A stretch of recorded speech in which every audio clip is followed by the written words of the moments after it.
announced this series talk, one of our friends wanted to know how we could take 5 evenings to it, when really there seemed to be so little to talk about. Actually, there's more than meets the eye. And to make much of it intelligible and factual, we have to make enough digressions into related fields to need some time for clarification. So in proper spirit, we start this evening with a digression, but it is relevant to the subject. 2 theories have long existed as to how the cultural life of mankind spread throughout the world. The first of these theories assumes that the plateau of mankind rises collectively over a long period of time, that there is a universal evolution pressure that moves behind all peoples, pressing them forward, and that this motion has as its exceptions only a few groups of minor importance that in one way or another have been left behind or have been unable, through decadence or through the inferiority of bloodstream, to maintain the general pace. This would mean, at least theoretically, that throughout the world the mere fact that a nation or race comes into existence implies that were it solitary and alone, without contact with any other group, it would slowly evolve its own culture and would finally level off with the common culture of the world. There are many strong advocates of this idea, and it has quite an attractive appeal. We like to think of it also with individuals, that the person is moved by forces which, regardless of what he does, will ultimately bring him into the level of his kind, so that by the mere circumstance of birth he is destined for a noble place among his contemporary cultures. The second theory or attitude is that culture actually moves from centers, and that these centers form what has been called a symphonic cultural theme, that people after people, race after race, will be touched by a certain common motion contributed from centers of culture or from neighboring peoples, or by the rise of a particular group whose achievements will be spread over an area. Therefore, what we call the rise of peoples is actually the result of their coming into contact with other peoples, coming into contact particularly with cultures superior to their own. Now, we know this presents a basic problem, and if we wish to hypothetically assume that the first man had to grow that way, we would be having trouble locating the superior culture to which he is indebted. Thus, we have a situation which has to be thought through rather carefully. We cannot, however, at any point in our study take the time to advance the general study of primogeniture. We cannot know who came first or who had the preceding ability. Our primary concern now is to determine a theory, or to make it as reasonable and practical as we can. If, therefore, we wish to assume that all peoples have a common impetus behind them, and left to their own devices and isolated in a jungle or in a swamp or on an island, will still develop parallel attainments with other peoples, then we may assume that the Chinese enriched their culture without any reference to outside powers. And if there are certain similarities between the arts and cultures of China and those of Egypt, these similarities are accidental. They are simply the result of individuals working out problems, and because of reasoning powers which they possess, arriving at similar or even identical conclusions.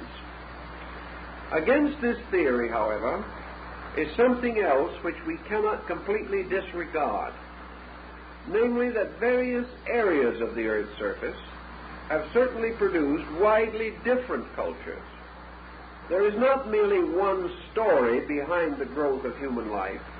There are several basic stories, and these stories do not fit into this idea that all persons or all groups must inevitably arrive at the same conclusions.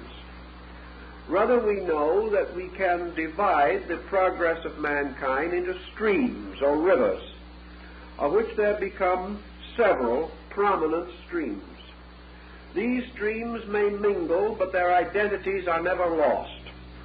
And at some remote time in the future, these individual streams can separate again and continue on their own ways without being completely absorbed into any other cultural motion.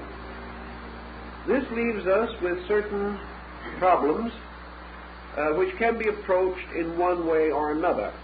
A French writer, in a work called The Migration of Symbols, attempted to show, as Wilson did with his swastika migrations, that certain symbols moving about the earth, traveling very slowly but inevitably from culture to culture, become, so to say, the footprints of borrowings.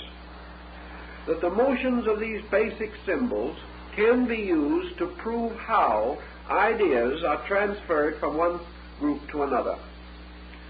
The swastika migration is an excellent example of that. This very primitive glyph appears upon the most primitive and crude stone carvings. As a pictoglyphic representation, it is to be found on the rocks and cliffs of our own southwest. This same emblem appears among the Nordic peoples of Scandinavia, Finland, and those areas. It is strong in India and in China, and it is to be found wherever cultural groups seemingly have some contact with each other. The passing of this swastika symbol is certainly widely noted. Pottery designs are another stream, which, including such devices as the swastika, certain primitive bird symbols, animal symbols, geometric forms and structures, seem to travel according to distinct routes through the mysteries of the ancient world. Another interesting migratory symbol is the bow and arrow, a primitive instrument of both defense and offensive warfare. And do not think for a moment that when we say bow and arrow that we are exhausting the theme. Even this simple device is susceptible of numerous types, kinds, and forms, which are highly individualistic and which can also be traced. Now we know, for example, that we can trace the migration of the bow and arrow down from the Bering Straits along our own western seaboard. In fact, we can trace it practically throughout the United States. But for some unknown reason, when we come to the borders of Mexico, we lose it. Why did this bow and arrow not proceed down through the peninsula of Yucatan? We do not know. These people do not seem to have originally possessed this instrument, although later, of course, they became aware of its use. Their primitive instrument was the atlatl, the throwing stick. And this was their ancient and traditional weapon. Thus, this migration of the bow and arrow does not completely cover all areas any more than the swastika does, or the monolithic construction of ancient times, or certain types of drawings, carvings, and pottery, ornamentation, beadwork. the scarification of the skin, the development of various totems, taboos, and things of this nature. These all can be traced, and from their elaborate tracings, we are inclined to support the belief that these things did migrate, that there is a strong case for the belief that culture was contagious, that it passed from one people to another. We have already pointed out that nearly all ancient nations trace their origins to preceding nations, or to messengers, or to teachers, messiahs, and godlings, who brought to them a higher degree of culture than they, as primitive peoples, possessed. Thus, most nations do not claim to have originated their arts and sciences, but to have received them, either from the gods or from some other preceding cultural group. This leads us then gradually into the theme which we wish to emphasize tonight. For we are seeking further evidence of the Atlantic migrations, the Atlantic philosophy, and the Atlantic symbolism. And we want to start with a consideration of certain areas covered a number of years ago by the African explorer, anthropologist, and ethnologist, Leo Frobenius. Frobenius did a tremendous work in quietly meditating upon the origin of African culture. He realized that he was in the presence of a very ancient people. He realized also, as historians have since noted, that he was privileged to know only the remnants of this people. That wherever you turn in Africa, you are in the presence of traditions, of legends, of fables and myths, of allegories and doctrines, and also of the most strange, bizarre, and extravagant symbols. And Frobenius came to the conclusion that there were two distinct African cultures. One of these cultures was apparently indigenous. It originated somewhere within the boundaries of the African area. The other culture was not actually indigenous, although it had been resident there for a very long time. He strengthens his position by showing that there are at least two basic concepts of life held in Africa, that these concepts of life are essentially irreconcilable, and that also these concepts represent distinctly different levels of social origin. One concept is considerably more exalted than the other. One concept indicates a greater experience background than the other. One, the more primitive, would be likely in the area. It would be consistent with the gradual emergence of a very primitive human type, a type gradually struggling its way through thousands of years to final adjustment with its environment. The other type shows a completely different background. One of the points that Frobenius makes is that the indigenous type is dominated and permeated with a strange, subtle humility. It is the humility of the child, the humility of the primitive, of that which is growing up in a world of wonder. And these simpler peoples have never come into conflict with their environment. They grow up truly, as he calls them, children of nature. They accept everything without doubt, with infinite patience, and if necessary, with mortal suffering. These people do not seem to have any grandeur in them. They do not seem to require it. They are certainly God's meat, and they have their own ways and their own happiness. They are not a miserable people, but they are a people of childlike disposition. Like small children, they can be difficult. Like small children, they can be headstrong. But underneath it all, there is very little innate sophistication. The other group, which seemingly comes from a totally different cultural level, is penetrated and permeated throughout its structure with a strange hauteur, with a mysterious grandeur, with a sense of descent from great and noble forebears. This second group, therefore, is composed essentially of the proud, those who raise their heads high, those to whom simple ways are not enough, those in whose social and political structure there are evidences of complexes of greatness, whose social code is involved and complicated and bound with numerous obligations, whose religion is deep and ancient and demands a great deal of self-discipline and self-control. These strange peoples are not simply children of nature.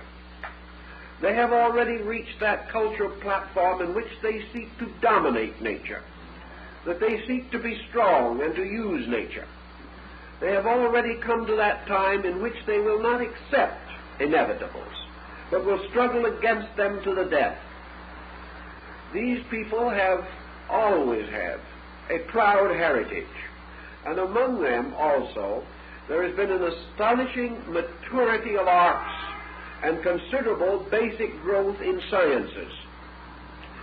These peoples have much more cleverness, much more astuteness than those other tribes which seem to belong to a simpler stock. Most of all, perhaps, these proud ones, these ancient ones, like the brave, heroic, gigantic Ashantis, have this background of nobility. They dream back to kings and emperors and great empires. They look back upon a time in which they had vast temporal powers that have slipped away. And they believe and remember how their civilization was created by 16 gods who, descending from the skies, established these people as chosen, set apart and dedicated for a strange and wonderful destiny. Thus these strong, mysterious peoples feel themselves to be moved by a destiny, to have a purpose or a reason. Ambition has been born in them. Pride has grown in them. And we no longer have these simple, primitive peoples. This does not mean that the proud ones live visibly in great splendor. They do not. But comparatively, they live in a different way. Theirs is not the simple jungle village. Theirs is the town with broad avenues and streets, with palaces for their chiefs and rulers, with temples for their gods, with the actual architectural foundation of a mature community. These people believed in broad thoroughfares, in clean towns and villages, and they lived together on a level of considerable cultural refinement. They held obligations with sacredness. They kept their word. They punished their criminals. They rewarded the good. They sought the advice of the old and the wise. And these peoples applauded wisdom, regarded it as important, and held high offices open to the learned, whereas among the more primitive people, leadership was mostly in the hands of the physically strong. So these other groups had reached the point where they appreciated strength of mind above strength of body. And they did not really feel that they had grown up out of the jungle. They felt that they had been exiled into the jungle from a better state, from some ancient background that was real and deep and valuable. As might also be expected, these people were more belligerent, more aggressive, more likely to defend their domains. And when European nations came into contact with them, they found them much more difficult to colonize or to control or to subjugate because among these natives there was this sense of great dignity, and they refused to regard themselves merely as waifs in the African hinterland. They held themselves to be equal to any person who could come to them, and they wished to be treated as equals by the greatest, the bravest, and the strongest. Frobenius makes quite a careful study of these two types as telling something that is worth thinking about and remembering. Now, in the area which we call today Nigeria, which is divided into two general areas also, northern and southern Nigeria, we have the center of this particular aggressive, positive culture.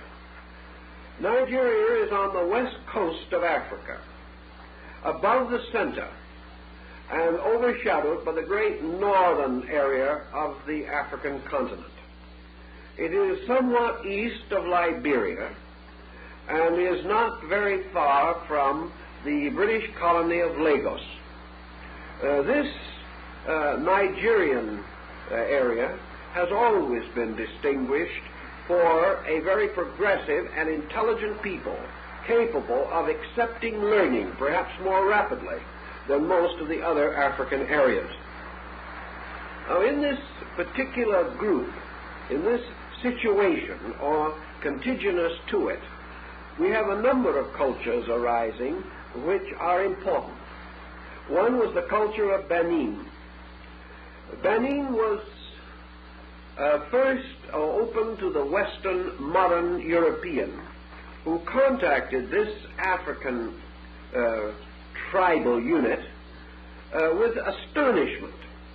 Great Benin was a city ruled over by an ancient aristocracy. It was ruled over by a proud and splendid ruler. And this city was rich with treasure and achievement.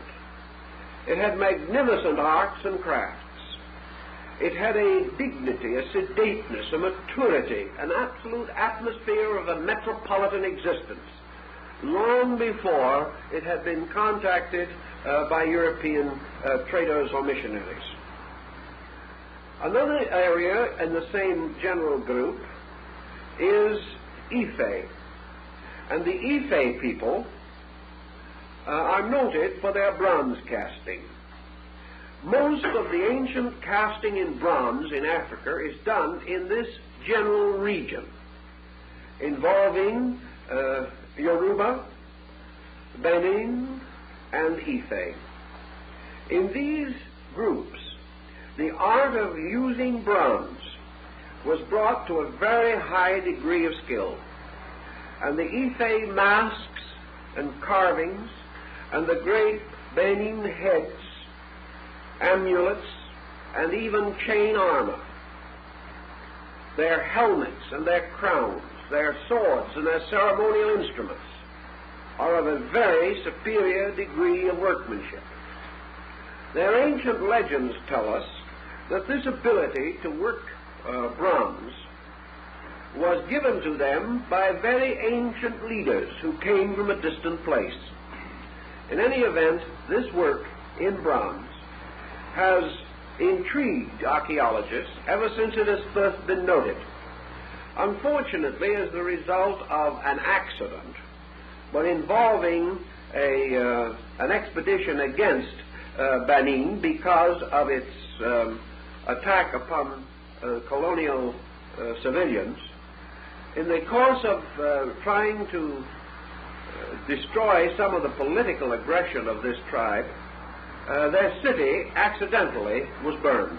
No one intended to burn it, but it was one of those unfortunate incidents which often accompany war. And in the destruction of their city, the heat destroyed most of their bronze artifacts, so that good examples of this type of work are comparatively rare and fetch a very high price in the market. But they are, without doubt, one of the strongest, most important forms of primitive art. They are perhaps among the greatest of folk art, so great that today the most sophisticated European and American collector congratulates himself if he can possess a genuine example of this work. It is a very high degree of craftsmanship.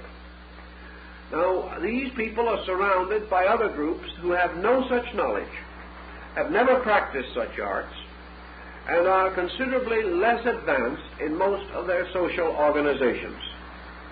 Frobenius, considering this carefully, would like to think that two cultures exist, therefore, in this African area. And while he does not actually say so, he is inclined to believe that the so-called primitive culture is much older than this sophisticated culture. That the primitive culture represents an almost unchanging primordial state down through the ages, a culture which will respond to civilizing influences much more slowly than that in these important but limited areas. He considers the second group to be more recent, yet of course ancient, but having achieved a great deal more of pressureful progress due to incentive and drive within the people itself, that they therefore represent two kinds of stock. And Frobenius definitely states in his book that he believes that the Ife people and the Yorubi and the Benin people are actually Atlanteans. He has studied the Atlantic theory very carefully, and he bases his contention upon a series of important factors. First, he has analyzed not only the cults, the crafts and arts of these people, but their religious cults. He observes in the religion of this area the tremendous veneration for the sea god. These people claimed or believed that they descended from a god of the oceans. This sea god corresponds very closely with the Poseidon of the Greek legends. These people also had deep and distant memory of great cities, and most of all of an archetypal concept of the palace and the temple. Most of your African people have no such archetypal concept, but these groups recognize what Frobenius calls the archetypal templum, the idea of the great and glorious sanctuary in the center of the life of the people. These people also differ from other African tribes in their attitude toward the gods and the deities. To them, these deities are not ghosts, and therefore they cannot be regarded as simple animists, as some would like to believe. Frobenius discovered sufficient information to convince him that the hierarchy concept, the divine development of peoples from a god origin, was known to these groups and was part of their mystery ritual. Also, the Yorubis and others were perfectly aware of the existence of one supreme deity. They were not subject merely to nature worship. They did not simply offer various sacrifices to animate or inanimate objects, or devote themselves completely to the fetishes and talisman and jujus of African tribes. They had a strong central theological concept, a concept in which all men and mortals descended from divine parentage, that the gods came first. And in their effort to describe and to symbolize these gods, they reached into the subconscious of their own collective memory and brought forth noble and glorious convictions about these deities. Your truly primitive person does not do this. He grows up into his religion. But these people, such as the Ife, had the realization of a tremendously brilliant, glorious, divine world, a world of heroes, a world of persons possessing unusual talents, so that their gods were almost the equal, if not the equal, of the gods of the Latins and the Greeks. Heroic beings, possessing not only the strength of body and of mind, but graces and qualities. For among these people, the gods of mercy were not unknown. The gods who should be thanked for the goodness of living were not unknown. Frobenius, therefore, comes very strongly to the belief that these peoples did have a strong background contact with a more sophisticated and unfolding culture platform or culture concept. Now, another group of archaeologists and students moving in on this subject and remembering, as several of them did, the possibility of the Egyptian being a remnant of the Atlantean Empire, the Atlanteans who could not go home after the Athenian campaign because of the destruction of their continent, that the Egyptian might hold the clue to the mystery of Atlantis in Africa. The Egyptian does hold certain clue, there is no question about it. Budge, in his study of Osiris and the Egyptian resurrection, shows the motion southward from Egypt of the cultural stream of the Egyptians. He reminds us that for a long time the Egyptian empire was under the dynastic rulership of Ethiopian kings. And Budge is also quite certain that down in Central Africa, particularly in the area of the Ashanti, there is great evidence that these people migrated from Egypt, moving southward at a remote period and gradually falling away from the high level of culture to a comparatively lower level, that they were isolated from contact with the greater things that had moved them and dominated them, so that they finally relapsed into a more or less primitive state. As a proof of this particular point, Budge and several others have shown the resemblances between the ornamentations, the artifacts, the jewelry, adornment, rituals, and so forth of the present Ashanti and the ancient pieces excavated in the classical Egyptian area.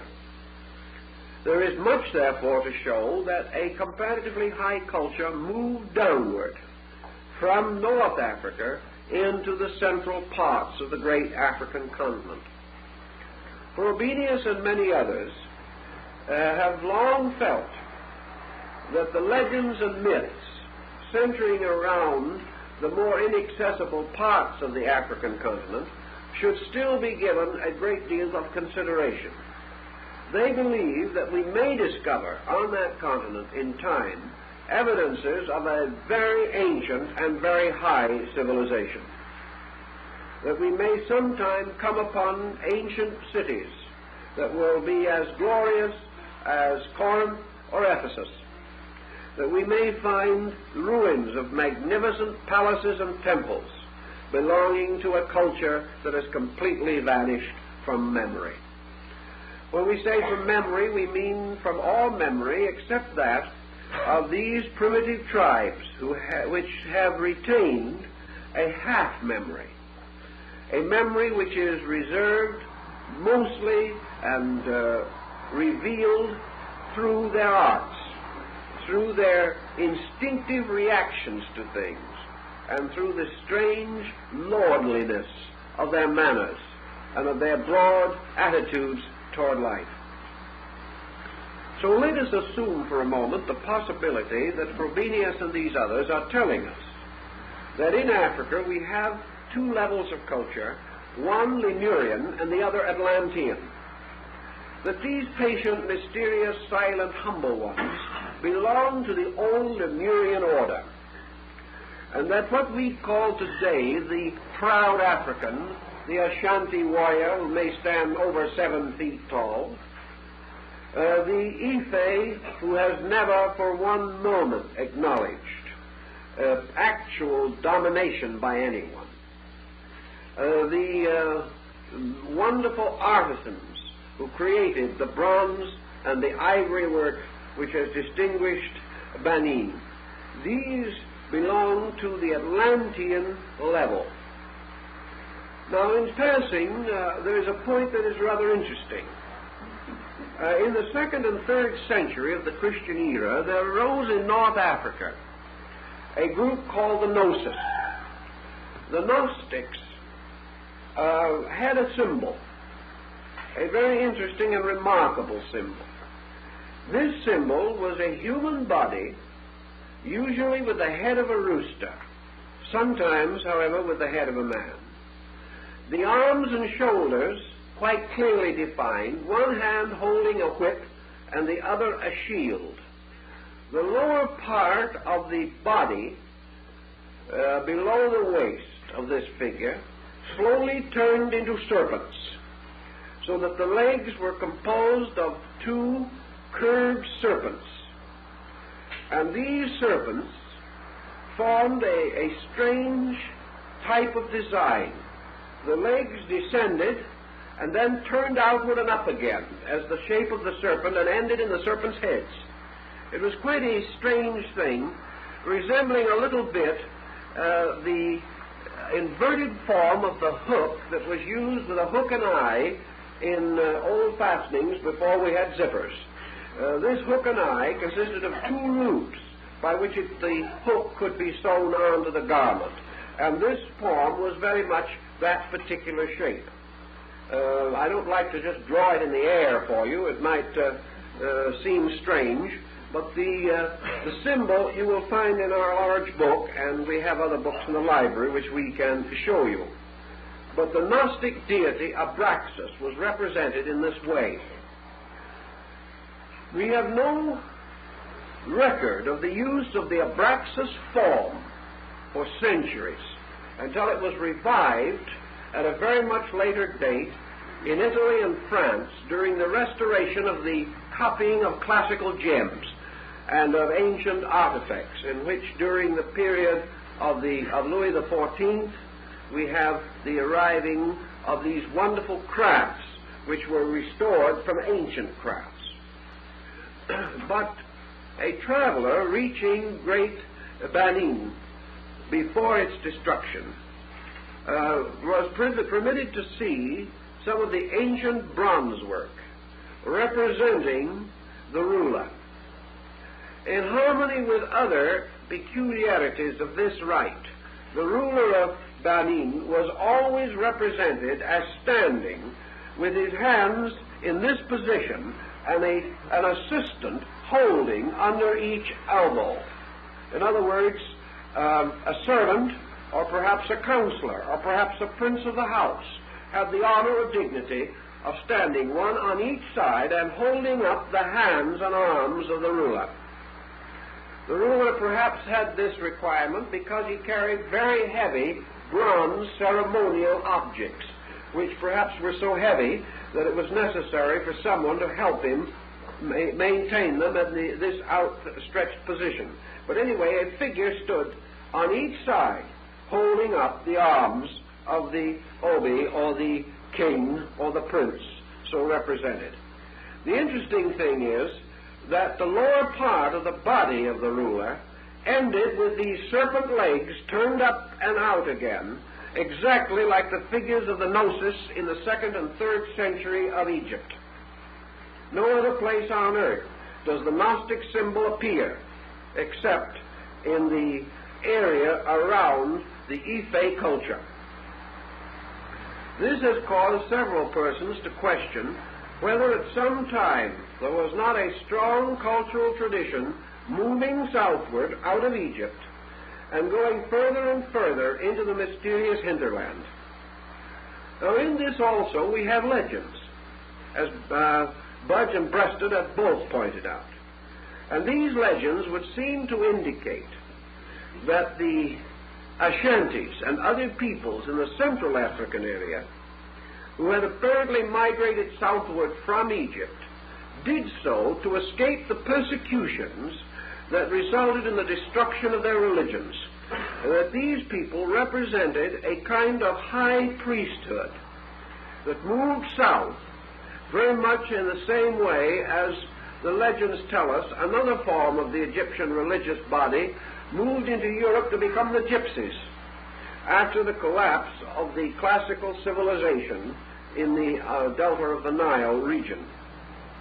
In any event, these peoples of Central Africa claim to possess certain secrets, certain knowledge, certain sacred arts and sciences, and also that they have never lost their knowledge of the mystical arts and the magical practices of the ancient Egyptians. Here then comes another one of these migration factors. Your migration of magic is one of the most fascinating and extraordinary of all these themes. Magic moved upon a level. It traveled into distant places, always associated with certain rites and ceremonies. And these rites and ceremonies assume the possession of certain knowledge. And this knowledge was apparently diffused among all the peoples that we now assume or suspect to have been Atlantean. For this reason we may say that the magic of Ife and Yoruba is an entirely different magic from that of the witch doctors of the general African area.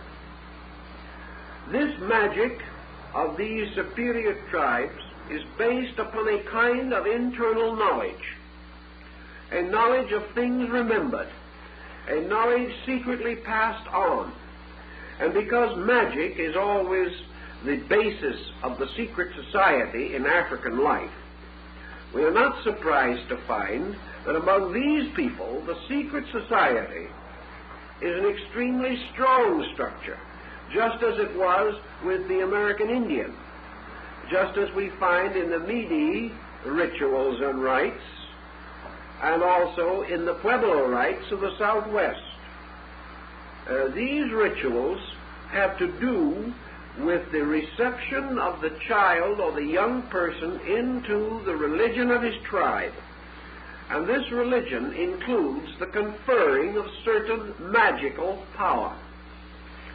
The power to achieve certain things through prayer, through meditation, through the cultivation of breath, through the preparation of magical symbols and designs like the Navajo sand paintings. There was always the magic ritual. Dr. Churchward, not the Moo man, but his brother, who was a well-known archaeologist, Dr. Albert Churchward points out that in the African religious rituals, we have, like in the case of the Han Society in China, a drawing upon old religious beliefs, old legends, and old lore, anciently known, but then apparently forgotten. In the performance of their rites, nearly all primitive peoples do one of two things. They either make use of a highly involved structure which stands for the purpose as a permanent part of the furniture of their community, or else they build a particular and special structure according to ancient and traditional lines. And here we can step across into the Polynesian area and into the Pacific region and find certain definite parallels. Even in an area as near to us as the Hawaiian Islands, the religious initiation rites anciently included the construction of a kind of building practically identical with the Jewish tabernacle. It was divided into a larger and a smaller room and surrounded by an enclosed courtyard. An initiation consisted of advancing from the west to the east through the outer courtyard into the larger inner room and finally into the sanctum sanctorum, where stood or reposed the emblem or symbol of the divine power. The initiation included circumambulation, or the traveling about these rooms. the meeting of certain dangers and obstacles, and finally, in the final degree of the ritual, the communication of the essential mystery or secret of life. We find this also throughout the Polynesian area and down into the Dutch East Indies, into many regions where as yet we have made but slight effort to revive our knowledge of these cultures. Frobenius tells us something else that is of importance. He points out the peculiar effect of foreign religious imposition on the lives of these people. He points out that at various times these African natives have been converted to other faiths. There were some of them converted by Muslims. They have also been converted by Christian missionaries and peoples of that nature. And in many instances, these conversions have led to a considerable improvement in the social life of the primitive tribes. But wherever these conversions touched these high people, these strong people, something else happened. These people absorbed the new ideas, but were not converted. They fitted them into a pattern older than that which the missionary brought them. They accepted certain good things. They became aware, but they found a place for the new beliefs within the structure of their own, rather than being moved from their own into a new belief.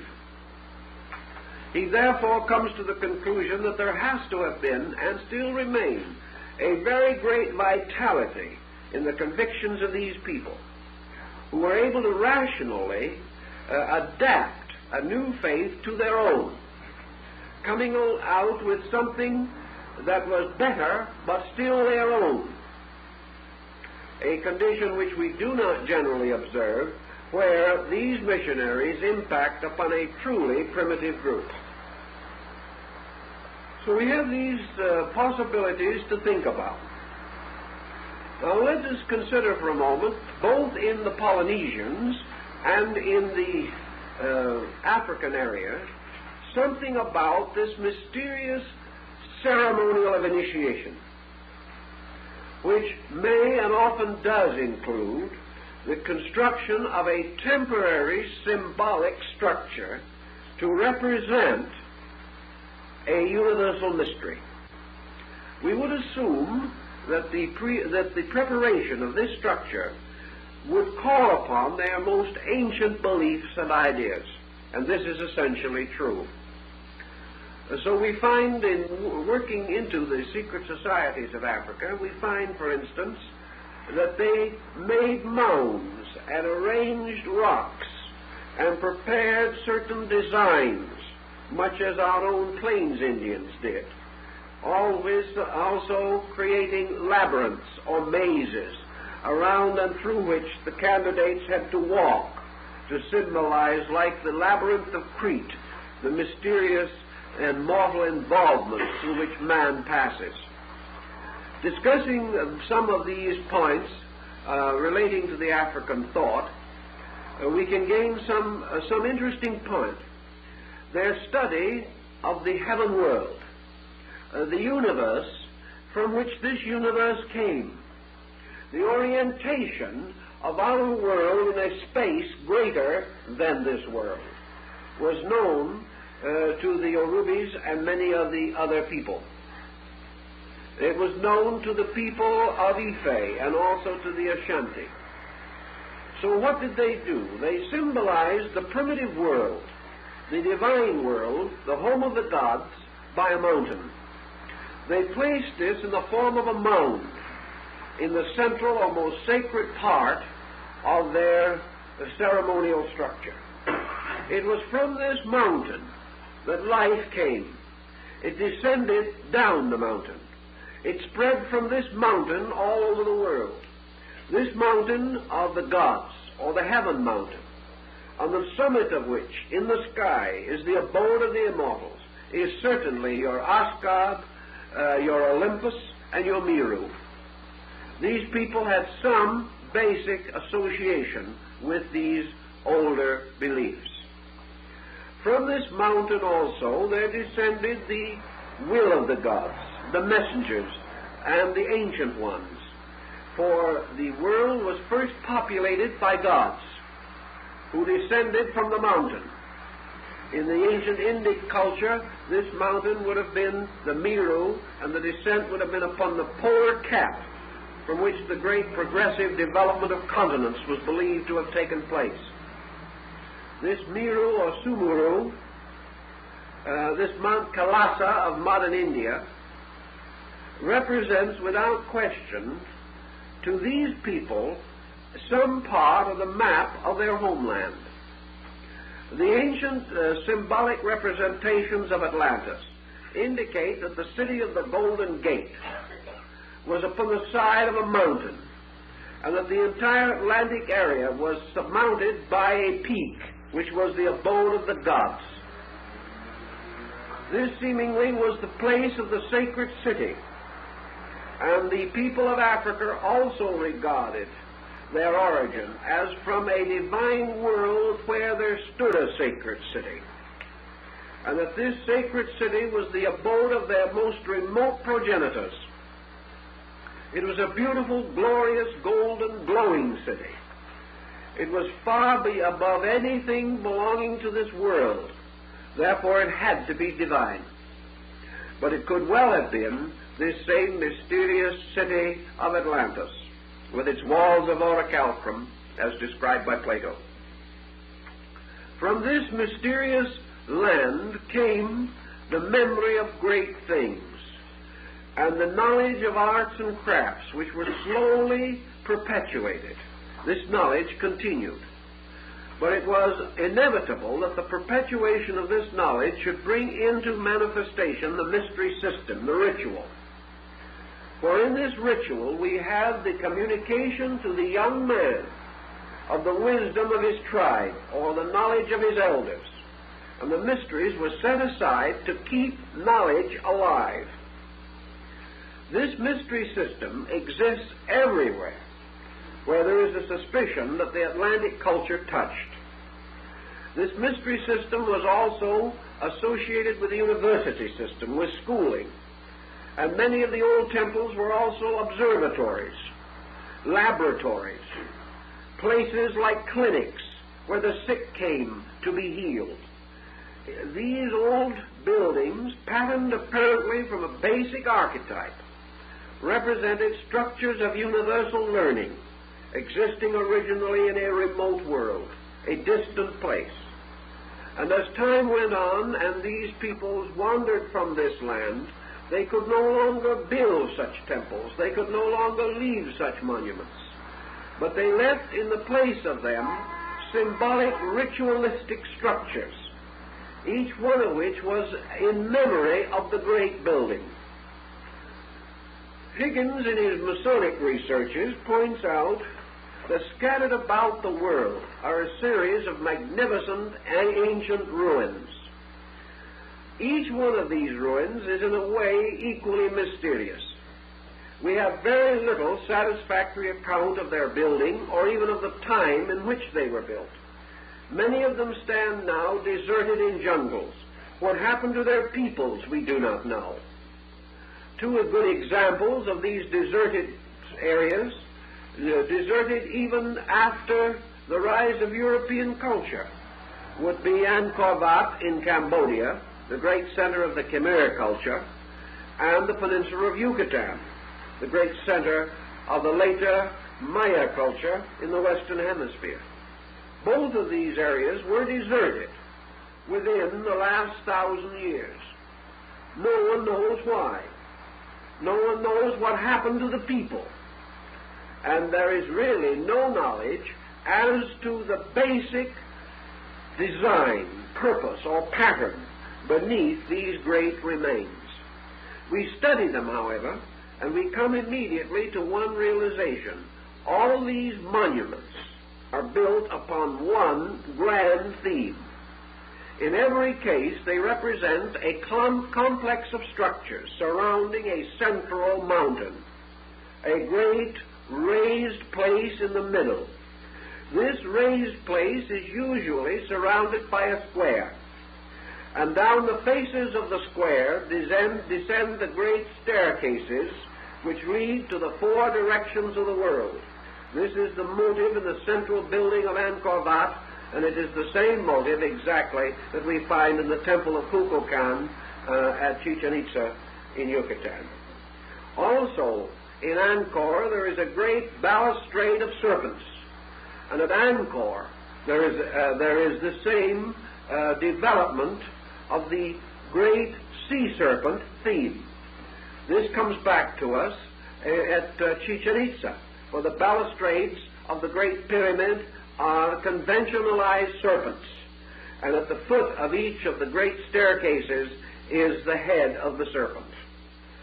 Thus, the combination of the pyramid and the serpent occurs in many areas, and wherever the pyramid arises in mythology and legendary, it is universally assumed that it represents a great mountain.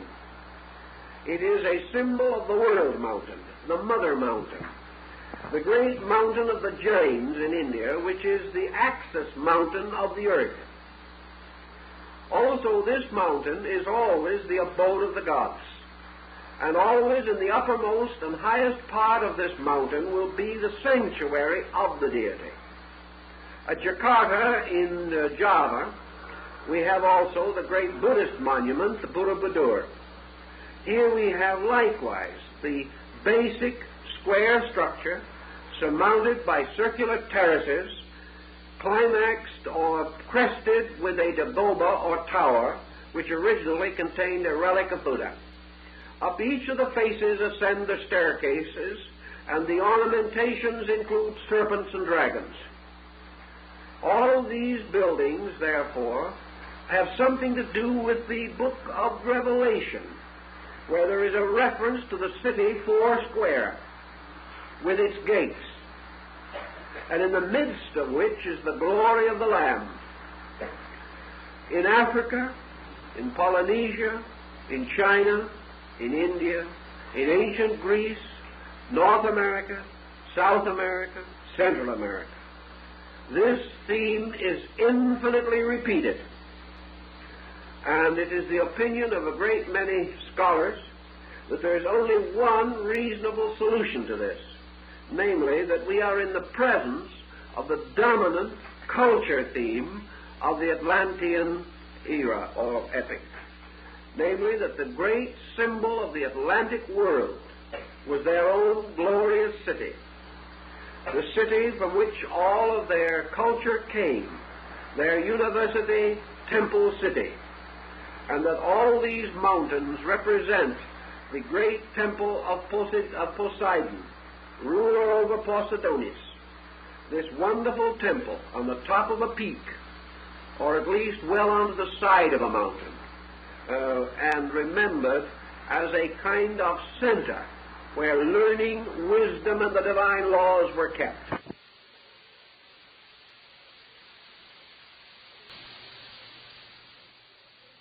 It was in the temple of this god of the sea that the ancient tablets were preserved, giving the will of the gods for mankind. If people migrating in various directions and at various times had traveled in different directions from their motherland and had sought finally to establish their cultures again, they would not have the fantastic wealth or the tremendous number of skilled laborers, or probably the wonderful basic materials with which to work.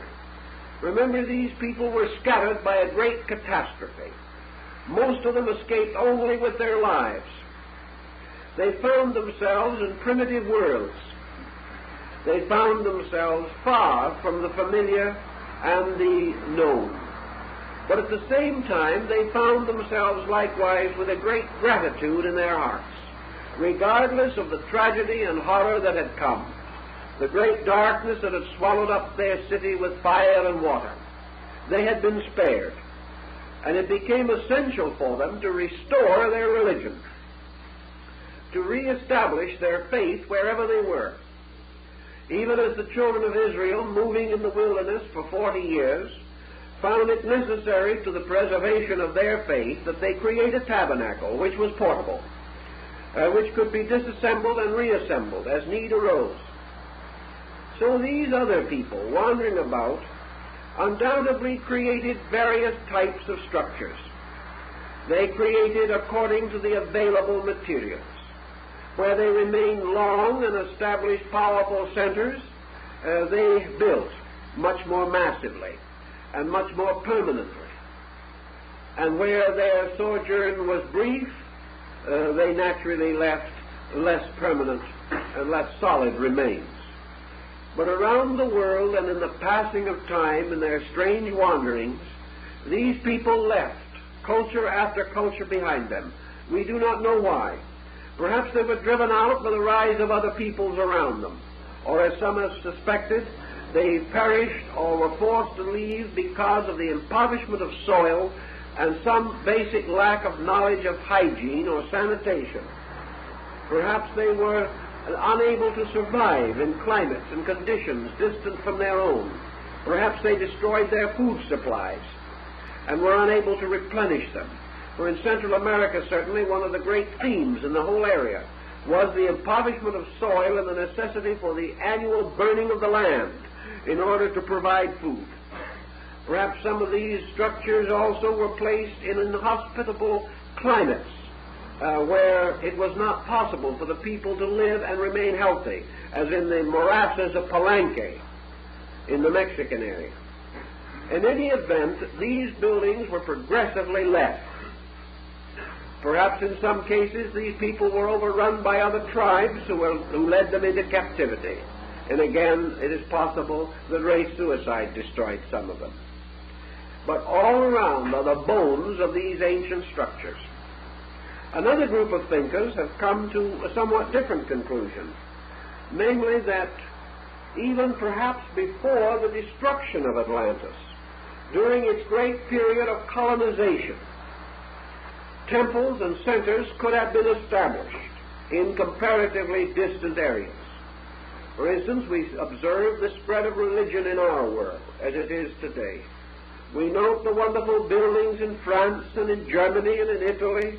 We observe also that fine religious structures have sprung up on our hemisphere, and the cathedrals of Europe are not to be regarded as so much better than the great cathedral of St. John the Divine in New York, which is being built on precisely the same principles, with a tremendous time-labor equivalence of those of the cathedrals of the ancient world. It's quite possible that these buildings existed before the destruction of Atlantis, at least some of them, where the more highly advanced colonization developments had brought perhaps Atlantean families and communities into permanent residence in distant places, so that the Atlanteans had their colonies as we have, and that their own people were served by priesthoods and temples created for the purpose, and also for the worship of converted natives of these same general regions. If this great colonizing plan collapsed due to the destruction of its central island, then it is quite possible that the peoples gradually drifted away from the knowledge of the arts and sciences which were originally taught. Budge brings up the Osiris legend in Egypt of the destruction of the good god by Typhon, who is the symbol of storms and violence, and considers the possibility of an Osirian era, an era of wisdom and light, destroyed by flames, fire, war, pestilence, and death. The same thought occurs in Central America, where the god Quetzalcoatl is finally destroyed by a fire spirit, who corresponds very closely to the Typhon or Set monster of the Egyptians. If then it is conceivable that the Atlantic culture represented the establishment of powerful institutions, it is also quite understandable why the legends continue to remain, that at one time man possessed divine knowledge. that he possessed the secret of all things, that he possessed the word of power. In Egypt, he possessed the mysterious power represented by the unsated cross, or the Kreuz and Satter, the key to the mystery of eternal life, the key to the true meaning of God and to the sacred name. Symbolism which we find in Egypt, where the goddess Isis throws Re, the sun god, under a spell and finally forces him to reveal his true name, which is the word of power. In the Egyptian legend, the death of Osiris resulted in the loss of the word of life. The death of Osiris could be very symbolical. It could represent, for one thing, the loss of the descent of the great hierarchical priestly orders. With the destruction of Atlantis, it was no longer possible for disciples and students to reach this great center of learning and be duly invested with the secrets of divine magic. Therefore, by degrees, these temples scattered about the world, for loss of the great central spiritual authority, fell into decline and to decay. They were served for a time by priests who used substitute rituals, who found various ways to perpetuate as best they could the old rites, but with no longer the civilizing influences, no longer contact, with great problems arising and the decadence of their own local groups, these buildings fell into decline and were gradually forgotten. There is also, of course, the very definite possibility that these great temples, variously located, were never actually cities, that they were universities or schools like the great Nalanda in India, and that there were no communities around them, and that they were always in the midst of jungles, as in the rites of Xibalba among the Quiches of Central America, and that pilgrims and truth seekers journeyed into these inaccessible areas to receive instructions from venerable orders of priests who never mingled with mankind. If these venerable orders gradually died out, the buildings remained in the jungle, which gradually also encroached upon them until they disappeared from the sight of medieval or even ancient man. All of this complex of buildings, variously but magnificently located in the most important culture zones of the earth, apparently designed with the skill of advanced geometry and with a wonderful knowledge of building materials. Buildings in which great structures were held together solely by the lacing of their own carvings, or as in the case of the Great Pyramid, where the stones were fitted together with cement no thicker than writing paper. And this cement so strong that it is easier to break a stone than it is to divide it from another. We do not know all of the answers, but we begin to suspect that there are answers that are different from what we have believed. We know that the builders of these monuments were great experts in architecture and art, in mathematics and in astronomy. We know that they worshipped astronomical symbols, and that among their buildings many were actually dedicated as observatories. We know that these people are not the ones whom we find scattered in little thatched villages around these monuments. The modern peoples claim descent from these older ones, but they claim a descent of gradual forgetfulness. They do not remember their forebears. Many of them do not even speak the ancient languages of their gods. They are now merely remnants, looking as astonished as the average tourist upon the shrines and temples of the past. While I was at Uxmal in Yucatan, one day a whole group of Mayas, we call them 100% Mayas, they really were, came in a kind of a bus from one of the neighboring towns. They were tourists visiting their own ruins. None of them had ever seen them before.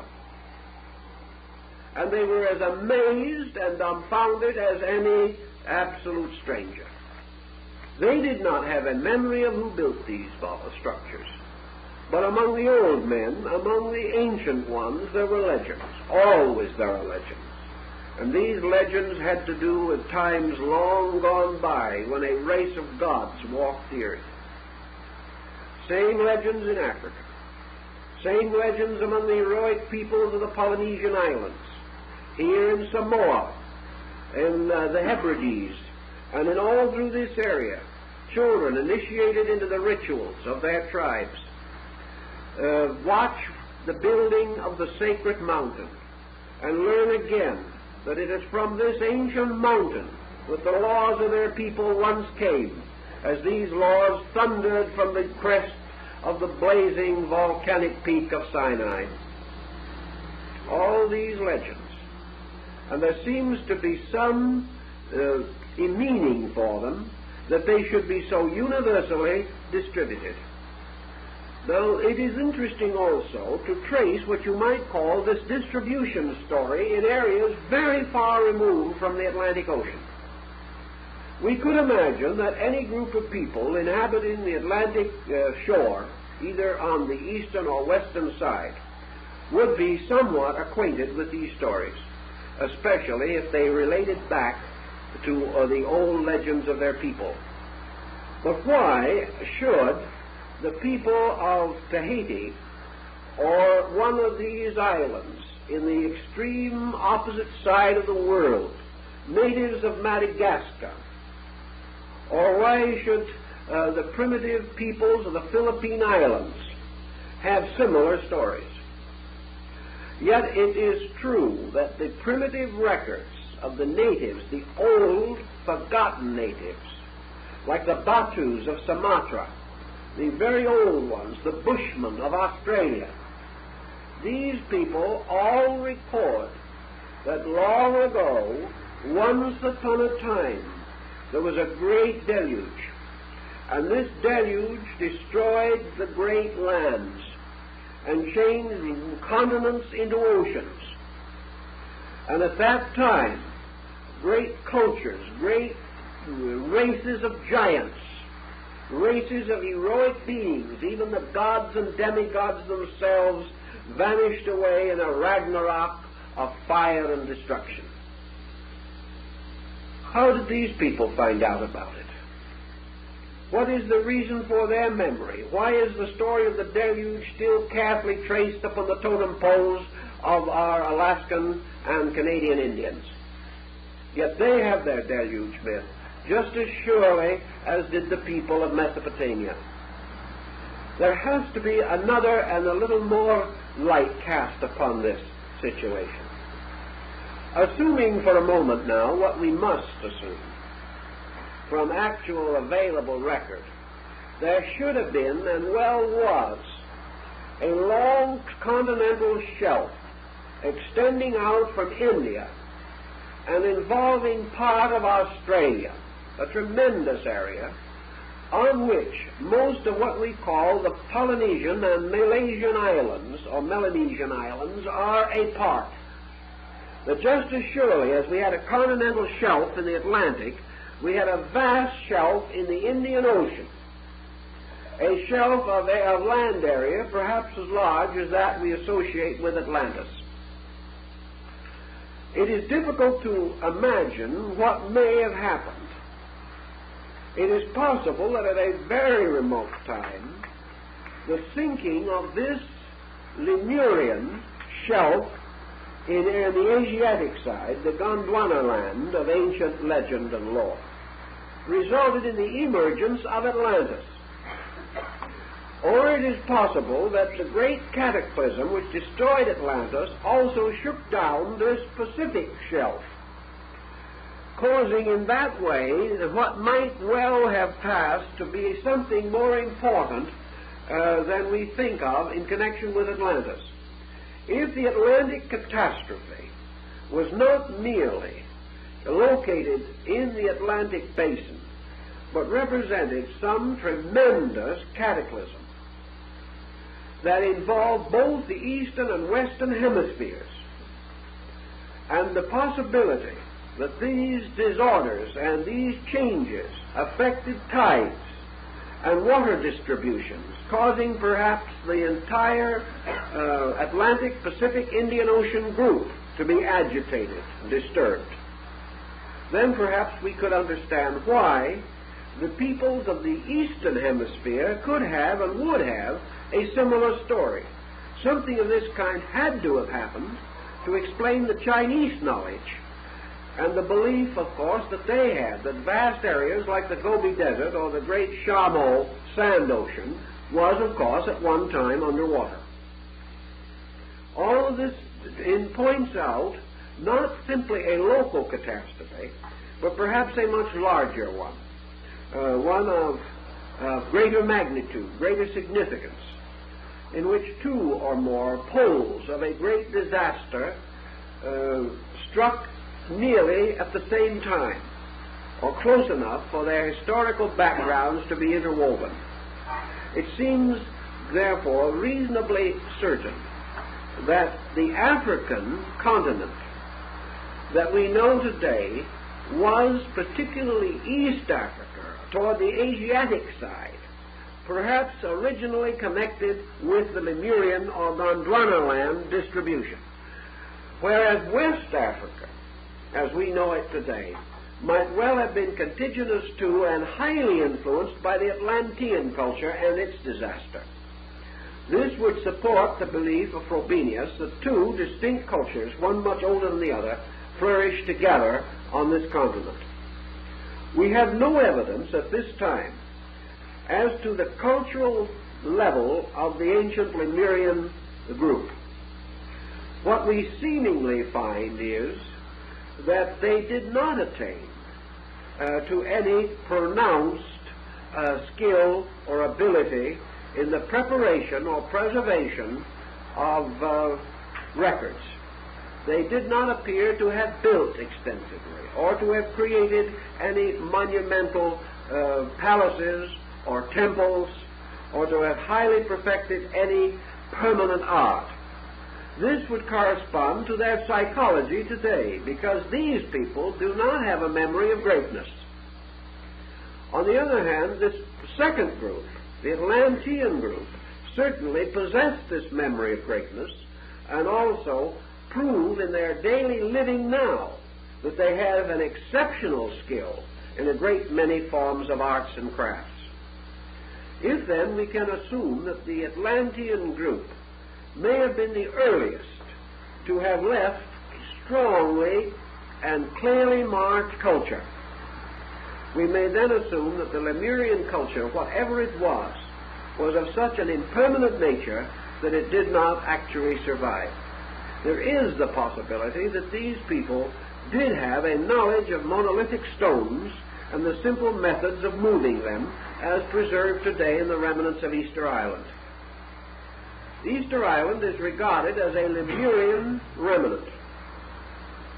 Actually, however, we have no proof of this.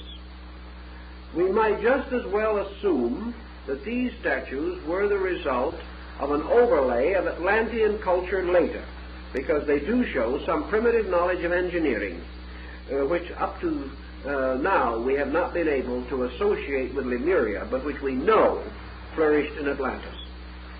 Now let's think for just a few moments about the idea of the Atlantean mountain in its relationship to group pyramid construction throughout the world.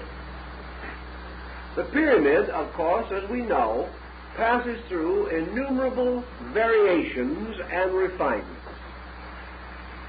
At its beginning, there seems to be the tendency to regard it as a copy of something. There is no doubt that the pyramid builders throughout the world were building from an archetype. Either in their memories or in their records, they were copying something. A pyramid such as that at Cheops does not accumulate, nor does the great pyramid structure which has been recently found in China indicate that these people were merely massing things together. This building program was purposed.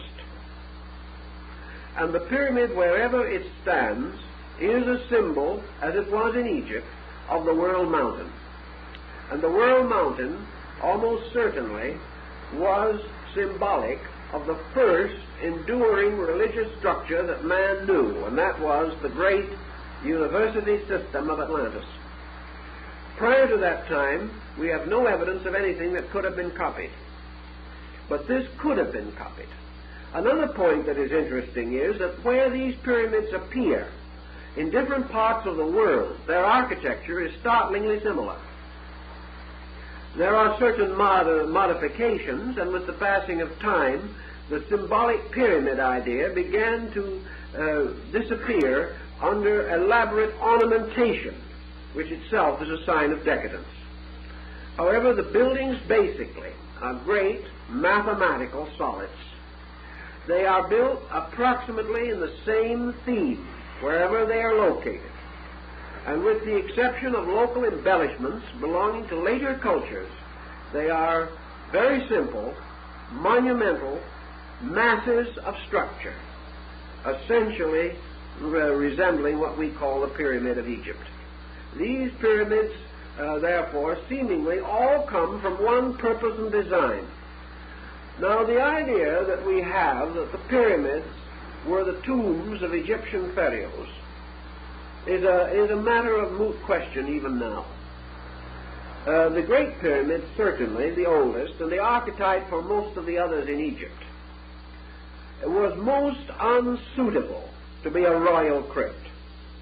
It presented serious obstacles for the functional uses we assume inspired it. For example, we can have no understanding as to why ventilating shafts should be provided through 200 feet of masonry to give air circulation to a tomb. It was not done in the case of ordinary tombs. If it had been part of the religion of the Egyptians that their deceased must be given air ventilation, it might be different, but there is no indication that such is the case. Also, if such is the case, why were these air shafts blocked at their inner ends with slabs of stone so that they served no function whatever? Yet these stone slabs are contemporary with the original building.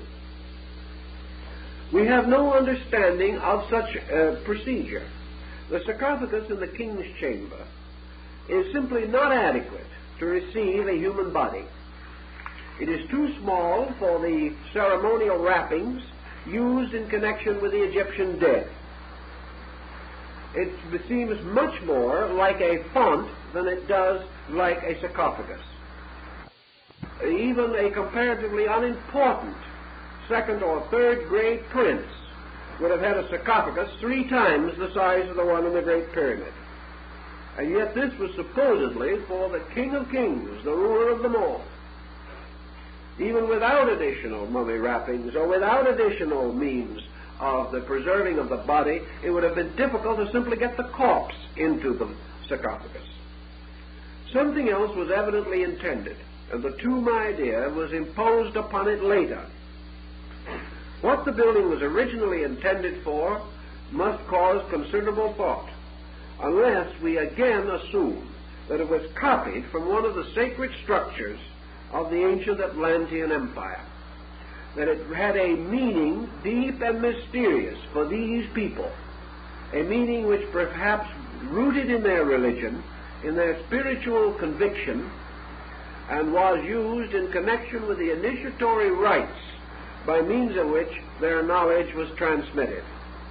This is quite conceivable also in the fact that there is a well-established report that Plato was initiated in the Great Pyramid. Yet at the time of Plato there was no visible entrance. Therefore, such entrance had to have been through some subterranean connection between the pyramid and other structures. Rumors of such a connection have long endured, but the connection has not yet been clearly identified. But this does not mean that it did not exist. Harmachis, the great Sphinx, is another riddle that goes back to an old way of life. The composite Sphinx monster perhaps is again part of the Atlantean story.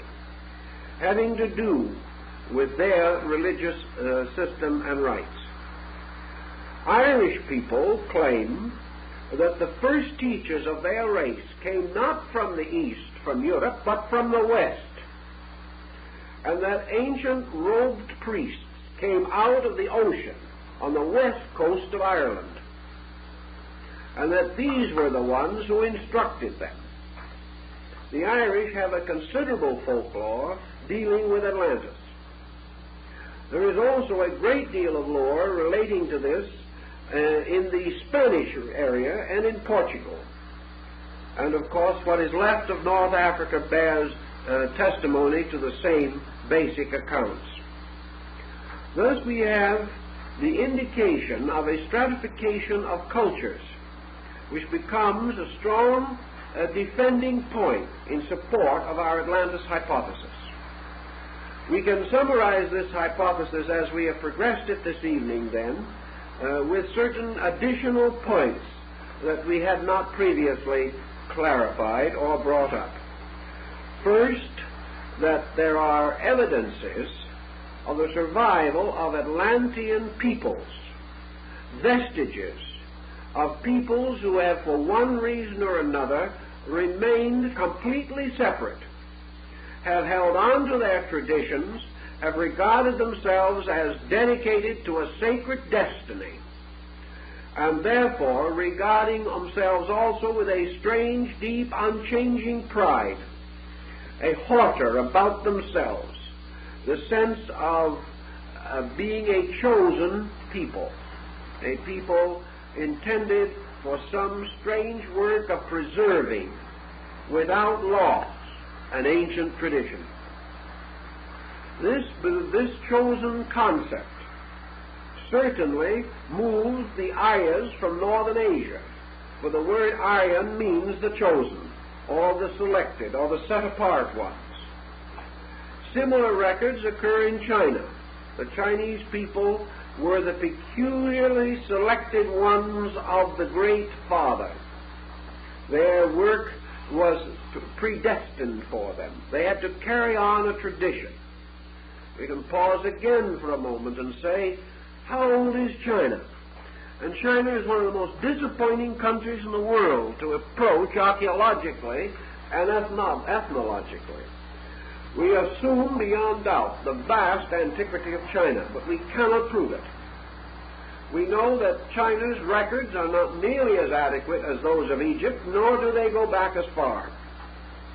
But behind these records, again, is a mystery of a China that existed in a golden age, a China that was remembered faintly in the stories preserved by Confucius and Mencius, and in the annals of the kings, the Shu King of China, the great historical and political writings. So we come to the Greeks, the Chinese, the Hindus, and now comes something else. Out of all of this comes the story of the Golden Age. The story of the ancient time, which was more splendid than any other time that man has ever known. This Golden Age theory corresponds also with the Golden Age of India. For the Hindus have a belief that in the remote past, long before the coming of the Age of Iron, there was a Golden Age. That this Golden Age failed into an Age of Silver. That this in turn fell into an Age of Bronze. And that finally this gave way to an Age of Iron, or an Age of Death. And these four ages are the four horsemen of the apocalypse who ride forth to the corners of the world. And they are the four yugas of Indian philosophy. These ages all stem from a golden age.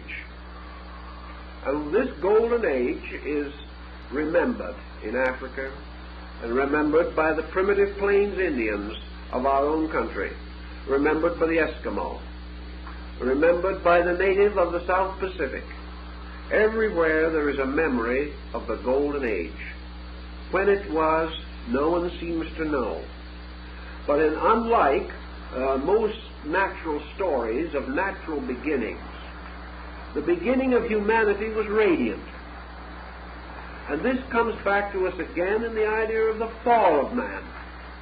that man fell from a great and noble destiny to some ignominious and relapsed state.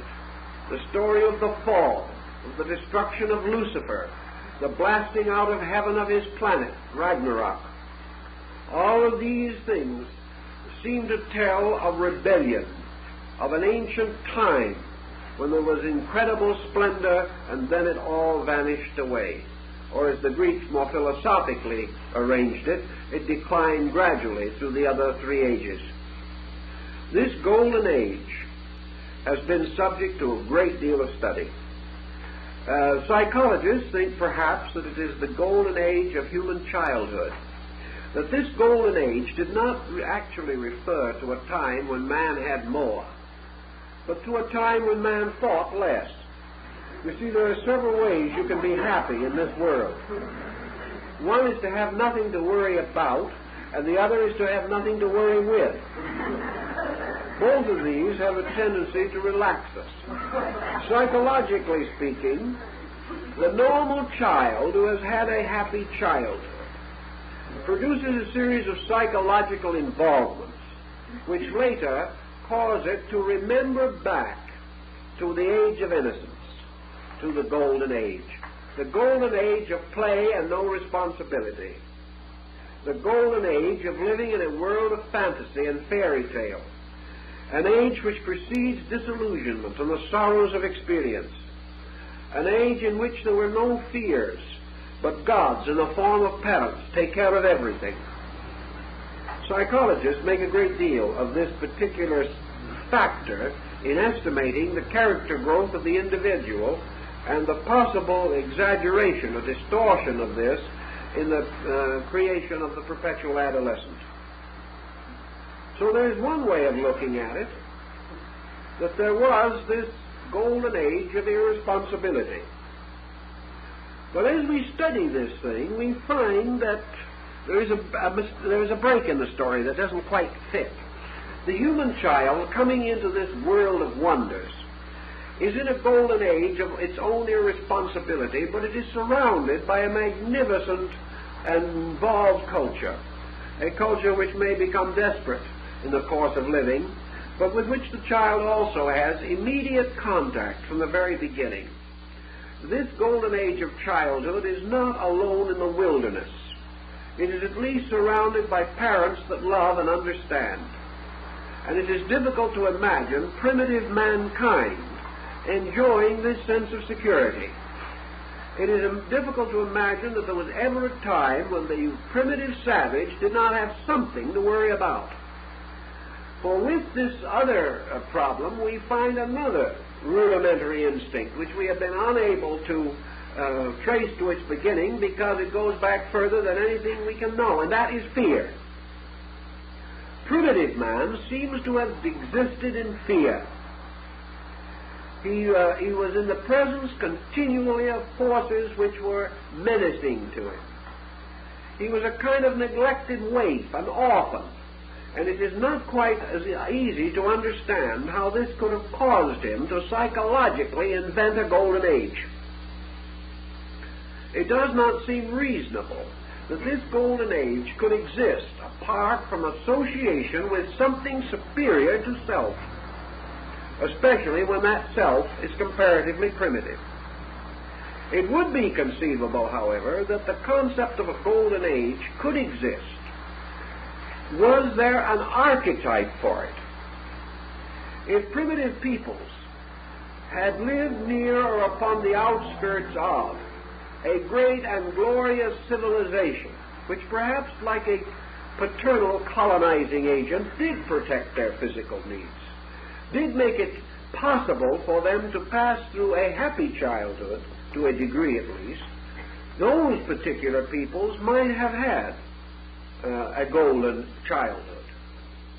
Even then, however, there is evidence, as in the case of many children, that this golden childhood is burdened with fears, and that even the best environment cannot prevent the child from ultimately being exposed to that which causes fear. But the whole concept of a golden age does not fit into the theory that man rose from the beast and by the Darwinian concept gradually emerged into humanity through a sort of anthropoid missing link. Something is wrong with the picture.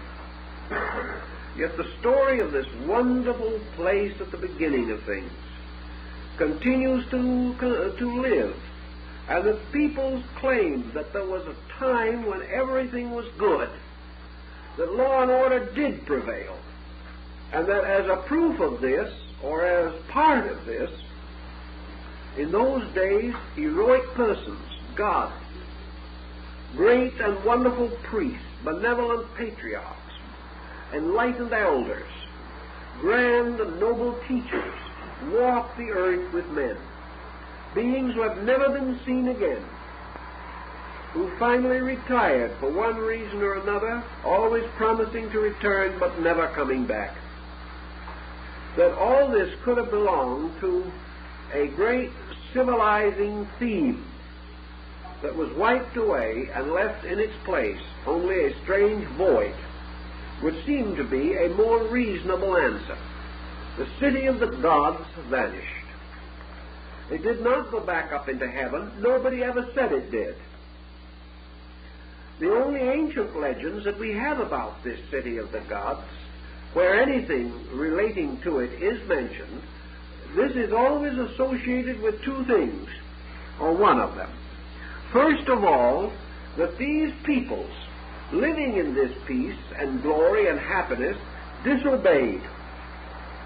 And through this disobedience, they forfeited their share in this golden city and were sent out of the garden like Adam and Eve, cast out into a wilderness, and were forced to clothe themselves with the skins of animals, and that the angels were placed at the gates of Eden with a flaming sword to prevent these sinners from ever getting back in again. That they, from this paradisical world, they were forced out into a world of suffering and pain and death. That is one version of the story. Where the fall version, or the descent of man, or the loss of the divine prerogatives is not present, then we have the simple account that at an ancient time this world of the gods was destroyed, that it vanished, that it wasn't there anymore. And nearly always this vanishing is attended by combustion and destruction, as in the twilight of the Nordic gods. Either the gods failed and died, or man failed and lost the right to share in the glory of the gods. In any event, man lost his golden age. He was cast out into responsibility. He had to grow up in a strange wilderness. Now, this golden age was not merely an age of peace and comfort, according to the Greek concepts at least. It was an age of achievements. It was an age of great and beautiful cities, of wonderful towns and palaces and monuments, of universities and schools, of hospitals, and of social orders that were so wonderful that they dwelt together in peace and amity, and there was no dishonesty and no stealing, no crime, no sin and no death. And all these things were part of this golden age. So that this was a rich golden age, according to the old legends. But when it finally fell, man came instead into an age of gold, which was not the same thing, and from that time on his troubles commenced. So we have two stories now. One of a people who disobeyed and who fell, and the other of a people innocent, who did nothing particularly themselves that anyone can be aware of, but whose wonderful protecting world was taken away from them. They were not marked as sinners. In the sagas, the Nordic sagas, the Elder and Young Edda, humanity didn't do anything particularly wrong. It got into some trouble largely due to the machineries of the gods themselves. But this whole great tragedy of the Nordic myth is not the result of man's wickedness, but the result of the curse of the Nibelungen, the curse of primordial passions and prides played out by the gods upon the broad plains of Asgard. Now, is it quite conceivable that we have here in mythology also the two parts that are necessary for a story, that these two stories do not conflict with each other, but represent the Atlantean deluge as it was applicable to two groups. First, the Atlanteans themselves, and second, to the primitive peoples around them who had come under their influence. That the Atlanteans themselves might well feel that, having declared war, as proven by their final attack upon the Athenians, and Plato's record that they had disobeyed the gods who had warned them many times, and had finally brought this disaster upon themselves, we can say that the story of a fall, of a disobedience, of a transgression against the great edicts of Poseidon, this could well have been the story of the driving of these people out of their paradisical world, and the placing of cherubs with flaming swords to protect the entrance. Perhaps this entrance again has something to do with the Pillars of Hercules at the entrance to the Mediterranean Sea. On the other hand, those people who lived only in the shadow of this splendor, who only knew that in the midst of the world there rose this wonderful city, those who were then the primitive people, might well have gained certain important help from the colonizing and merchandising of the Atlantean mercantile, and of the contacts with missionaries or teachers or priests or travelers from this great empire. When this empire went down, these other people were not being punished for a crime. They lost their friend. They lost their teacher. They lost their guide. They lost something which perhaps in their ignorance they had abjectly worshipped because it was so much greater than their own achievement. These lesser peoples lost the directive power which might have more early brought them to a civilized state. They were blessed in that they did not share in the delinquencies which are traditionally said to have destroyed Atlantis. But for them, a golden age vanished. A wonderful divine world sank forever under the sea. The gods they had known never returned. And the great empire of gods, ruled over by Atlas, carrying the earth upon his shoulders, this was gone. And this that had once been a comparatively simple historical circumstance, in the course of thousands of years of tradition, without adequate written records, with the gradual dramatizing and the failing memory of the aged, from generation to generation, left only a dream behind.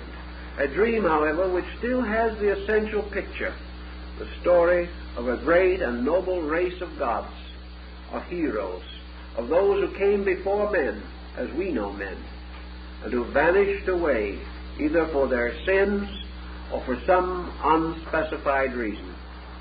Thus, the Golden Age gives us another clue to our Atlantic story. It also gives us a certain psychological clue.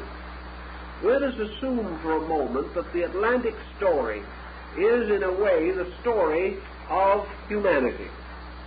That in this story we have the descent of certain primitive knowledge in man himself. I think it is interesting to go back to some legends. There are some legends in Tibet which have a bearing on this. In Tibet, there was a very wonderful and very great mystical teacher, Milarepa. His hymns and poems and songs are highly revered in this great northern land. Milarepa, however, was born with strange gifts, strange powers. As a small child, he suddenly discovered that within his consciousness there was the ability to affect almost anything he came in contact with. He was a born miracle worker. But as a small child, he didn't know what to do about it. And because he was a small child, and because he was subject to all the natural instincts of children, he began to use this power wrongly. When people heard him, he murmured some strange words that he came to understand in his heart, and these people fell dead. He was able to destroy them with a glance. He was able to curse their crops. He was able to cause their cattle to be barren. And in the old legends about this young man, he really had quite an eventful career, the early part of which was spent mostly in avenging himself upon those he disliked. He found that it was quite simple and easy to use the God powers which he possessed and about which he had no moral understanding. He used them badly, and as a result of that, brought in the Indian legends heavy karma upon his own nature, which later had to be tamed. But growing older, he began to be more responsible. And having passed out of the foolishness and selfishness of childhood, he associated himself with learned teachers and good monks and abbots, and in time grew to renounce the world and to dedicate his entire life only to the works of good, thus to pay the debts of his earlier misdeeds and also to become the servant and saint that he was later to become. And this formula, in substance, is behind many saints of Western lands, for many saints were reformed sinners. Now, applied to our Atlantis problem, we seem to see another peculiarity of human nature. Primitive man certainly possessed a psychic contact with life, which we no longer possess. As primitive man, he may have developed his knowledge of this to a prodigious degree, and built a civilization strong and tall with pride, the pride of his ability to control nature. And out of his arrogance and selfishness, he set the factors in motion which ultimately undid his own empire, destroyed it, by his selfishness and by the misuse of power. Having thus lost, in some mysterious way, the right to use this power, the very processes which he had set in motion set up their own karma, and this karma blocked these faculties in him so that he no longer had them.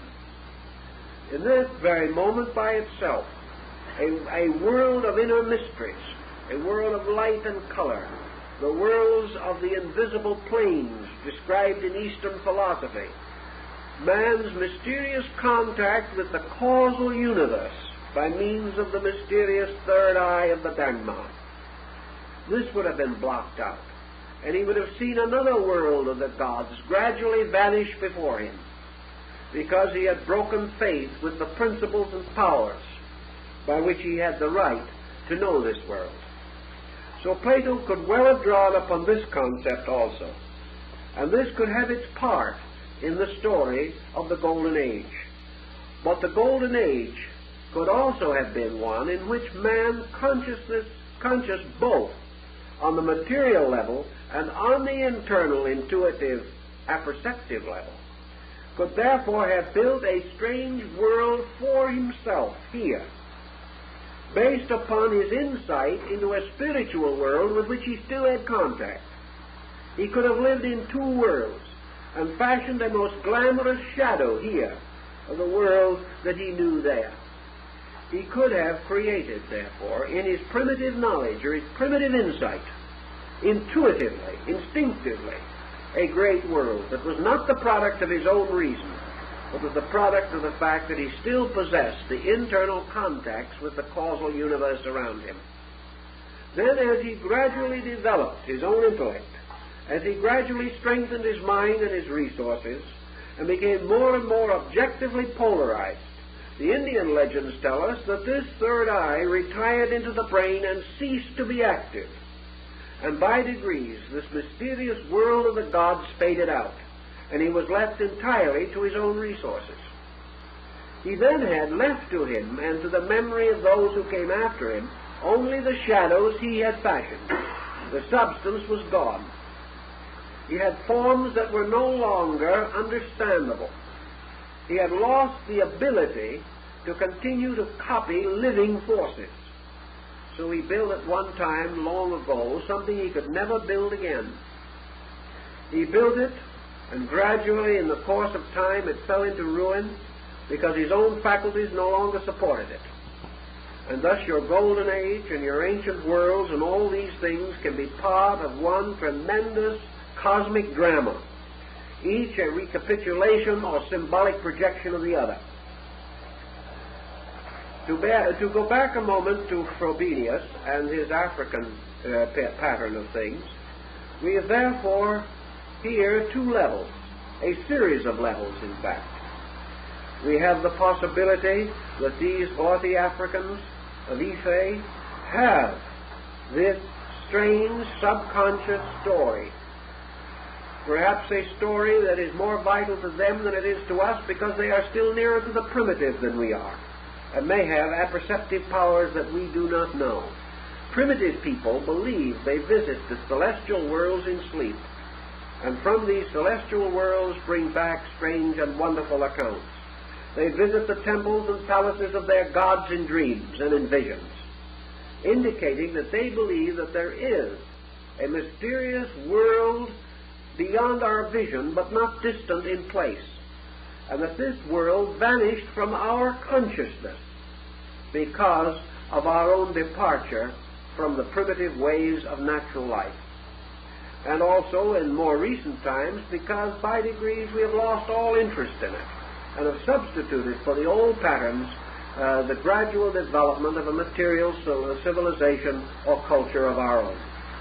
Frobenius seems to feel that the African peoples form a strong proving link to the various Atlantic hypotheses, and that by studying in those areas we would come directly into not only the legends, but the ancient rituals and the ceremonies and the mystical rites which may once have belonged to Atlantis, may have caused its rise or may have brought its fall, but that this entire ancient world is supported upon a strange, shadowy framework of magic, and that it is the divine magic which the gods gave and which the Atlanteans perverted that is supposed to have caused their fall.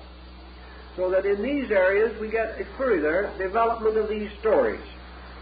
And the Africans themselves do believe, many of them, that they came from this glorious world of long ago. And if we are to search for it anywhere in the material sphere, it would seem to tie in to the broad concept of the Atlantic continent. And now we are 1 minute over time, so we're going to have to stop.